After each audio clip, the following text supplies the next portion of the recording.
Você já parou para pensar que criatividade é sobre resolver problemas? Muita gente acha que ser criativo é ser artista, poeta, publicitário. Mas não. Eu brinco que se você trabalha em algum lugar, você precisa ser criativo, porque tem problema o tempo todo. E foi por isso que eu criei o podcast Indústria Criativa, para aproximar essa palavra da indústria, que é um mercado gigantesco no Brasil, e a gente precisa desmistificar um pouco o que é criatividade. E trazer isso para o dia a dia, na verdade enxergar isso no dia a dia. Todo mundo passa por isso o tempo todo.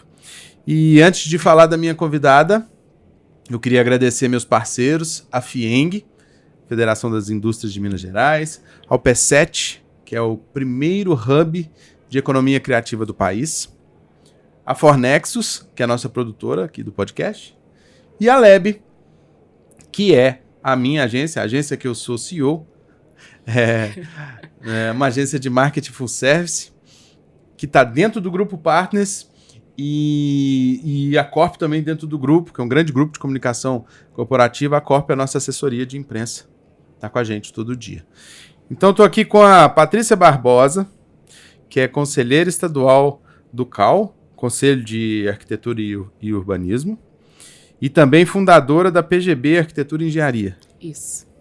Muito obrigado, seja muito bem-vinda. Muito obrigada, eu que agradeço o convite. Ó, gente, uma conselheira de um conselho tem muito desafio, conhece muito desafio do dia a dia. Mas eu vou entrar num tema muito interessante. Nós estamos no MinasCon, que é um dos maiores eventos da construção de Minas. E ela me falou aqui sobre um projeto muito interessante, chama Maratona de Projetos. Explica um pouquinho pra gente. Então, o Conselho de Arquitetura e Urbanismo ficou muito lisonjeado de ser parceiro do MinasCon, né? A gente começou em Governador Valadares, o Conselho sempre tinha uma troca de informações, estandes, mas a gente quis mais, quis trazer de volta os concursos, né? Então, aproximar a academia ou os futuros arquitetos e engenheiros do mercado dele, né? Que é uma coisa que a gente vê que a gente tem que dar uma retomada, né? As academias mais próximas aí do mercado. Então, o Conselho ele trouxe essa maratona de projetos que traz um desafio urbano, né? Um potencial desafio urbano. E com esse desafio a gente traz uma palestra para falar sobre questões urbanas, e aí a gente lança o desafio, o que eles vão trabalhar em 24 horas e apresentar aqui. Os ganhadores vão ter, né, além de uma projeção de carreira deles já como alunos, né, eles também têm uma premiação de R$5.000, o primeiro colocado, né, e o conselho mais próximo também deles, né, entendendo que a gente tem uma parte fiscalizadora, mas uma parte que motiva, alavanca sobre essa criatividade, sobre esse enfrentamento da carreira futura, né? Nós estamos aí para apoiar, trazendo conhecimento, trazendo o BIM, fazendo promoções a respeito, fazendo termos de cooperação técnica com os municípios, né? E essa parceria grande aí com o MinasCon e com toda a cadeia da construção civil. A gente não falou antes, vou sair do script aqui, Tá. Mas quantos alunos, assim, são alunos, né? São jovens. Vieram jovens 13 grupos, 13 né? grupos. É de 3 a 5, a maioria veio com 5 alunos. A gente tinha uma limitação de prazo dentro do MinasCon, então nós tivemos que restringir o número de pessoas participantes. Então foram as inscrições que a gente conseguiu, né, até a tempo para poder participar. Diversas universidades. Nós temos aqui todas as universidades da região metropolitana praticamente participando. E são... esses grupos foram formados pelas universidades? Pelas universidades. A gente tem, se não me engano, 8 escolas de arquitetura na região metropolitana de Belo Horizonte e nós tivemos a participação de quase todas elas. Algumas universidades trouxeram mais de uma equipe para participar, né? E aí o prêmio vai para a equipe ou individual? Vai para a equipe. R$5.000 para a equipe. Para a equipe. É um hackathon, né? Modelo hackathon, basicamente. 24 horas, eles sabiam que o assunto era alguma questão urbana, né, trazendo para o urbanismo, mas não sabia exatamente o que eles iam fazer. E aí a gente anunciou aqui hoje que eles vão tratar sobre Sparklets, né? Então, eles desenvolverem um projeto criativo, trazendo materiais que podem, inclusive, contribuir isso para a cidade e poder ser aplicado futuramente, que o Conselho pode até fazer essa parceria aí futura, né? Sparklets? Sparklets. Isso. Explica para gente, para quem está ouvindo que não conhece sobre o tema. Então, em termos urbanísticos, para a gente vivenciar as cidades, é uma linha de pensamento urbanista de ocupar os espaços que eram para os carros. Então, hoje, né, os parklets da cidade, eles trabalham muito em função de ter lugares para as pessoas vivenciarem a própria cidade. Você pode pedir a licença da criação de ele não pode ser fixo, ele tem que ter materiais adequados. A gente tem que trazer questões de sustentabilidade, porque amanhã ele pode sair desse espaço. Geralmente são em locais onde tem estacionamentos de veículos, né? E em frente a lugares que tenham uma alimentação, restaurantes, um comércio que a pessoa possa ficar esperando ali, né? Ou uma sorveteria que possa sentar. Então, é aquele convívio das cidades, né? Transformando esses espaços para as pessoas, né? Então, o último evento do Minascom, que foi em Governador Valadares, o assunto foi pontos de ônibus, e nesse nós trouxemos esse espaço para as pessoas, né, para que a gente possa retomar o que eu falo é esse pertencimento, né, das pessoas para as cidades e a gente ter esse convívio urbanístico e cível que a gente tanto almeja nas cidades. Muito bom. Aproveitando, então, que você falou de um desafio para os jovens, me conta os maiores desafios aí do mercado de arquitetura e urbanismo. A gente percebe que a gente tem vários problemas urbanos, né, e que o arquiteto ele poderia estar mais nesses processos, né? E hoje, através do Minascom, nós tivemos contatos, a gente vem fazendo contatos com parcerias técnicas com os municípios. E hoje nós tivemos contatos mais próximos para promover mais assuntos relacionados à assistência técnica do interesse social, junto às prefeituras, né? O Conselho destina 3% de sua arrecadação, o nosso de Minas até um pouco mais, então R$500 mil por ano, para que a gente possa desenvolver projetos em prol da assistência técnica. Né? O que a gente fala, o que é assistência técnica? Dar dignidade à pessoa com uma moradia melhor, né? Reformar um banheiro, trabalhar uma comunidade, uma questão alimentar, né? Envolver com pessoas que realmente precisam desse assunto. Trazendo também conhecimento, treinamento para aquelas pessoas, né? Para tratar o que alguns planos diretores anteriores simplesmente ignoraram, né? Uma boa parte da população e não dando condição dignas de moradia, né? Então, a gente tem esse trabalho junto aos municípios, junto à legislação dos municípios, junto ao fomento das informações de assistência técnica, e a gente acredita que o arquiteto possa ser o indutor disso, né? Então, a gente faz todo um trabalho muito grande a respeito desse projeto que deveria ser a várias mãos e que a gente tem que agora começar a encarar mais de perto desse problema. Então, uma das questões criativas que a gente pode ter são esses projetos que a gente fomenta e que eles podem pleitear até R$100 mil do Conselho todo ano para poder implementá-los. Um dos projetos incríveis e ganhadores de edições passadas foi, por exemplo, ter condição dos moradores de rua de lavarem as roupas. Então, a gente fez ali na Lagoinha, um dos ganhadores, um espaço onde o morador de rua, ele entra, ele lava a sua roupa, tem uma série de lavanderias com tudo que ele pode usar e toma o banho.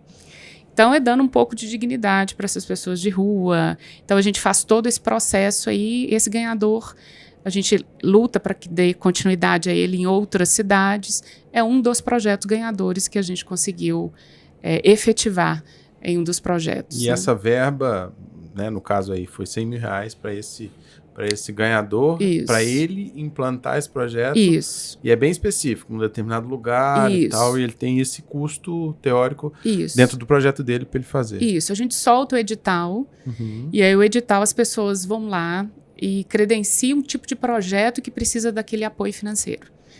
E aí os ganhadores são contemplados e o conselho faz o acompanhamento disso e vai nas entregas, vai nas, né? Então esse é um projeto do conselho. Do conselho. E ele faz uma amarra com a prefeitura?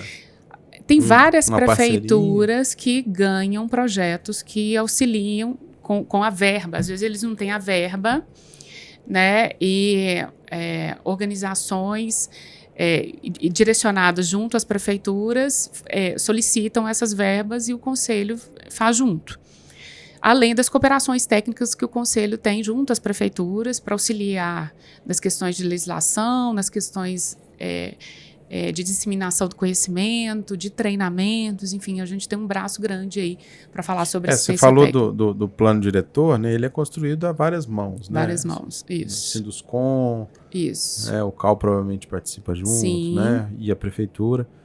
E tem que ter uma interlocução muito boa nesse sentido, né? Isso. A gente promove essa conversa aí, porque o conselho ele tem várias comissões, né? Uhum.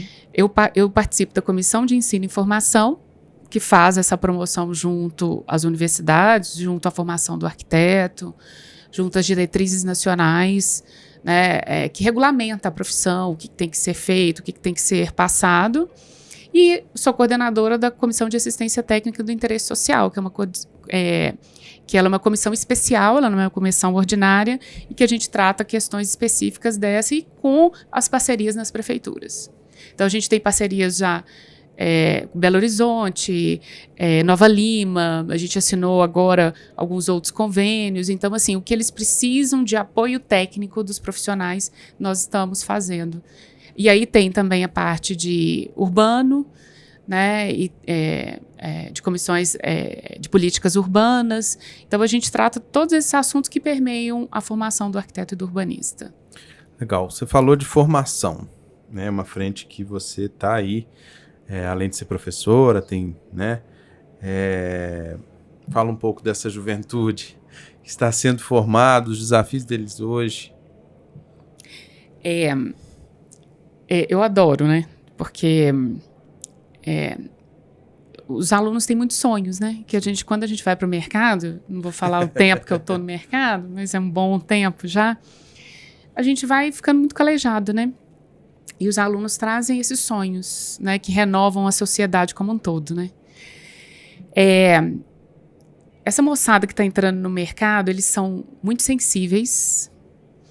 Eles têm uma pegada mais sustentável que nós, né? Nós aprendemos aí, né? Eu um pouco mais nessa condição da pegada, né, de carbono, da questão sustentável. Então, um grande desafio é a gente fazer edificações mais sustentáveis, assentamentos humanos mais sustentáveis, tratar com mais resiliência os problemas que a gente tem, mas tratá-los, né? Então, eles vêm com desafios de sustentabilidade, vêm com desafios de onda de calor, que já são medidos para algumas prefeituras. Belo Horizonte já consegue medir, né, onde tem onda de calor. As questões de pandemias, a questão de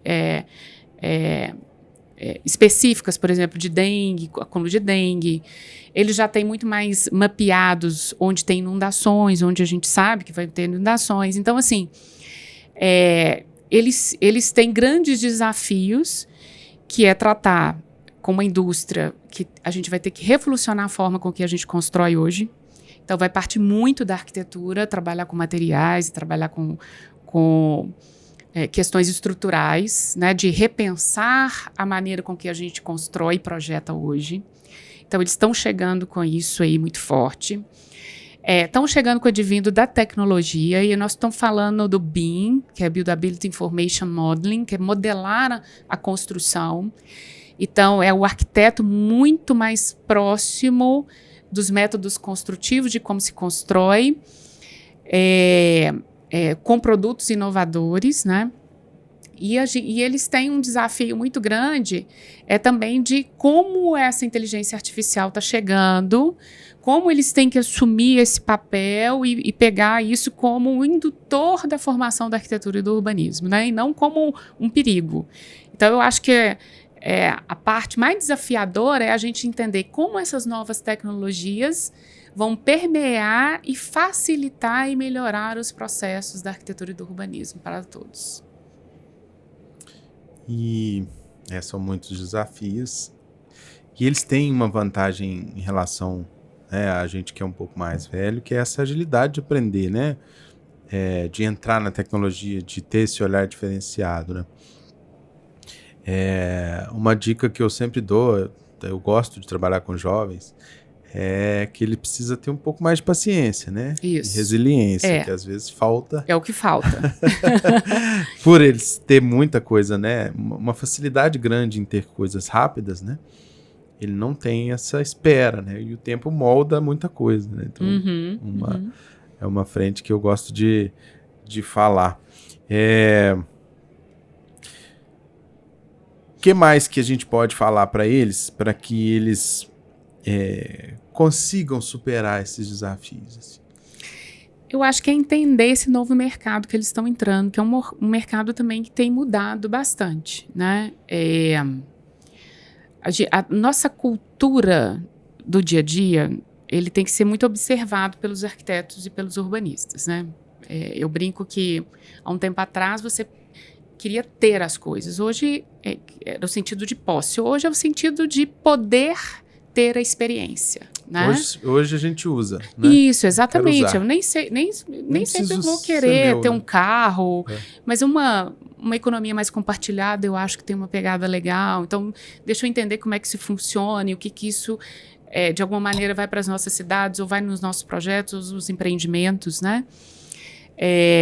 Eles têm os desafios de sustentabilidade, desafios populacionais, né, dos nossos grandes centros. Então, nós estamos falando aí de grandes deslocamentos, né, diminuir essa questão dos grandes deslocamentos.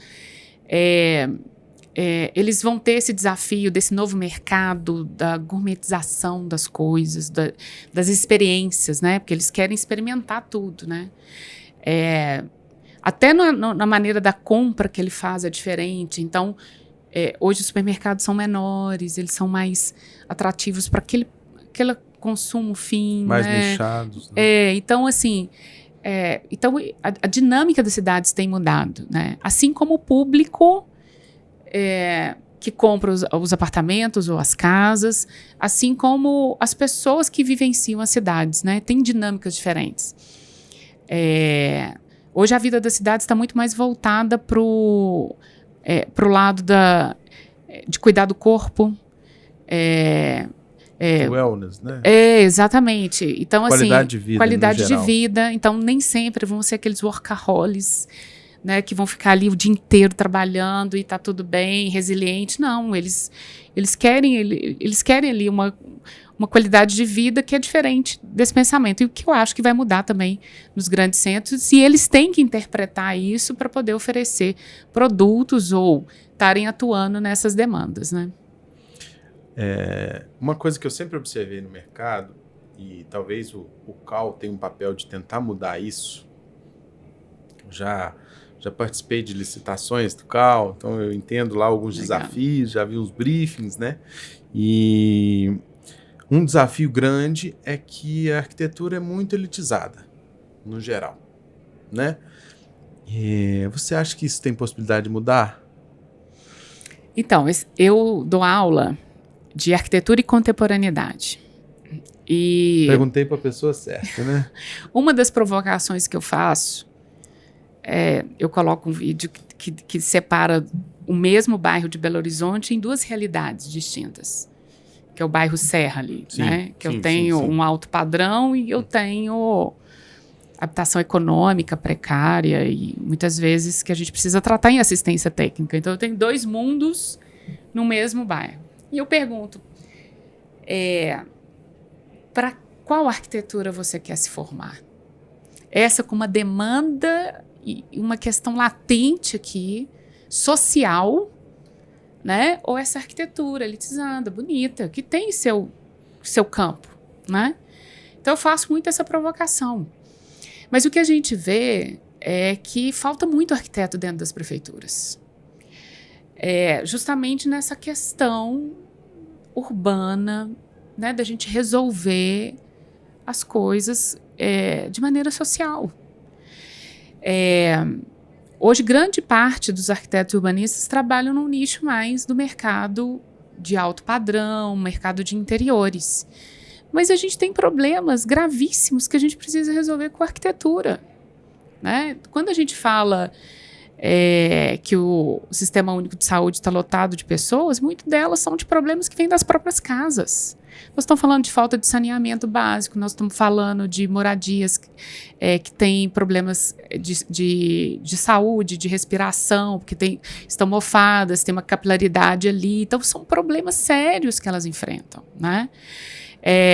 Que não são estanques, né? Que passam vento, que não tem uma condição térmica. Ainda bem que a gente não tem variações grandes térmicas, senão a gente teria um problema ainda maior. Então, assim, para qual arquitetura eles querem? E uma coisa que você não citou, que eu acho que é válido, né? A extrema maioria no Brasil, ela é dessa outra aqui. Né? Isso. Dessa segunda, né? Isso. A gente falar que uma pesquisa que me assustou muito, há uns 3 anos atrás, talvez tenha mudado, 88% dos brasileiros ganham até R$2.000 individualmente. É um dado absurdo. Absurdo. A gente vive numa bolha, né? A gente que formou, que conseguiu sair um pouco desse né? Mesmo as classes baixas que se formaram, começaram a trabalhar e ganharam um pouco mais, vive numa bolha, né? Então é importante demais. Essa pergunta, ela me incomoda às vezes, assim, porque eu acho que falta mesmo esse olhar do social, né? E das prefeituras, não é só do arquiteto em si. Talvez ele não vá para o caminho social porque talvez ele não enxerga uma profissão. Isso. Talvez ele não enxerga um jeito de crescer, né? Eu não vou ganhar dinheiro com isso, eu não vou me sustentar com isso, e não é minha praia, eu preciso ter crescimento. Às vezes a gente pensa nisso, né? Isso é uma das coisas que a gente tem visto a arquitetura mudar. A gente tem visto um trabalho muito importante sobre essas questões urbanas, e o papel do arquiteto é ressignificar a arquitetura e o urbanismo, né? Que foi deixada muito de lado, a arquitetura brasileira saiu muito das obras, saíram muito dos problemas sociais, né? E a gente tem visto que hoje nós temos que atuar nessa frente, né? Então o Conselho ele está muito preocupado em fomentar ações nesse sentido e junto às escolas, que é trazer essa continuidade, falar assim, olha, a arquitetura não é só aquilo, você pode fazer muito mais pela arquitetura, né? Porque tem um lado pessoal, mas tem um lado também humano, né? Social, e que às vezes são é valor, problemas né? gigantescos que precisam ser resolvidos. E que talvez você consiga até ganhar muito dinheiro se você... Sim. A gente tenta junto à legislação urbanística, promover mais ações nesse sentido, né? Então, a gente... É um trabalho de formiguinha, é um trabalho de modificar uma geração, né? Mas que o Conselho, junto com... as universidades que têm esse caráter mais sustentável, né? Eu dou aula para uma universidade que o fundamento dela é sustentabilidade, tecnologia e social. Então, ele vem trazendo, né, regulação fundiária, que é um tema importantíssimo para a arquitetura, a questão do parcelamento dos solos, os licenciamentos, as parcerias públicos-privadas, né? É o que movimenta, né, as nossas cidades e o papel do arquiteto em tudo isso, né? E eu acho que cada vez mais a gente fizer esse tipo de conteúdo, assim, né, de tirar um pouco, de ampliar o tipo de trabalho da arquitetura, de mostrar o quão amplo é, né, a arquitetura e também a engenharia, né? Eu conversei com vários engenheiros aqui também que uma coisa que todo mundo tem falado é que falta gente, né, nos cursos, né? Então a gente precisa trazer isso para o dia a dia, para a gente trazer mais engenheiros, ter mais arquitetos, né? Então é bom falar isso aqui. Foi ótima essa entrevista. Eu que agradeço. Dei aula para engenharia também, estou na engenharia também. Peguei engenharias com turmas de 80 alunos, 2014, 2015. Teve um auge ali. Né? E hoje a gente realmente vê as universidades esvaziadas por uma série de questões que envolvem o setor, né? Então a gente discute muito isso na Câmara, né? O fomento aqui do Sinduscom, o FIENG, né? Ele trata muito disso, por onde que a gente perdeu esse público, né? Então a gente repensar mesmo a maneira com que a gente constrói e revalorizar a construção como um todo, né? Eu acho que é o caminho. Eu acho que eventos como esse do Minascom, ele traz essa necessidade, traz esses fomentos, daqui geram ideias e a gente consegue fazer ainda mais pelo nosso setor, né? E que, como diz o Rafael na mesa de abertura, é a primeira indústria, né? Assim, a gente não tem outras indústrias, então o nosso papel é fundamental, seja ele num fomento econômico, mas também social e político, né? Muito bom. Dá um recado, então, para os seus alunos, para os futuros profissionais, o que eles podem esperar do mercado e do futuro? Eu sou uma entusiasta da formação da arquitetura e do urbanismo, como da engenharia, que eu também dou aula. Sou apaixonada pela construção civil, então eu sou um pouco... como diz... O que eu falo pode diminuir um pouquinho, porque realmente eu sou apaixonada pelo que eu faço. Suspeita para falar. Eu sou suspeita para falar. Mas eu acho que vem muito disso, né? Entender seu propósito de vida. Eu acho que aliar a carreira ao propósito de vida. E saber que você tem um papel fundamental na sociedade, que você pode mais do que simplesmente acordar e trabalhar e voltar para casa. Eu acho que a gente pode mais como sociedade, né?